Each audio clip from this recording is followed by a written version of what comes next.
പ്രിയപ്പെട്ട വിദ്യാർത്ഥികളെ, പരീക്ഷാ ഹാളിൽ നിന്ന് പുറത്തേക്ക് ഇറങ്ങിക്കഴിഞ്ഞാൽ നമുക്കിടയിൽ ഒരു ട്രെൻഡ് ഉണ്ട്. ആ ക്വസ്റ്റ്യൻ പേപ്പർ സുഹൃത്തുക്കൾക്കിടയിൽ പോയിട്ട് ഡിസ്കസ് ചെയ്യുക എന്നുള്ളത്.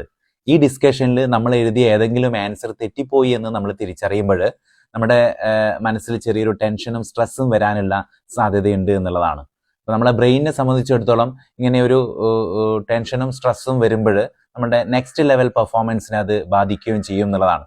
കാരണം നമ്മൾ അടുത്ത ദിവസങ്ങളിലേക്ക് പ്രിപ്പയർ ചെയ്യുമ്പോൾ ഈ ഒരു നെഗറ്റീവ് എലമെന്റ് ആണ് നമ്മളുടെ ബ്രെയിനിലേക്ക് വീണ്ടും വീണ്ടും വരിക എന്നുള്ളതാണ്. സോ പരീക്ഷ കഴിഞ്ഞിറങ്ങിയാൽ പരമാവധി ഇങ്ങനെയുള്ള ഡിസ്കഷൻസ് ഒഴിവാക്കുക. You should take a wise decision after the exam. No discussion, no regret, and prepare for the next level performance. Because winners, they don't waste time on the last paper. They prepare for the next victory. So stay calm and cool and think my best is yet to come.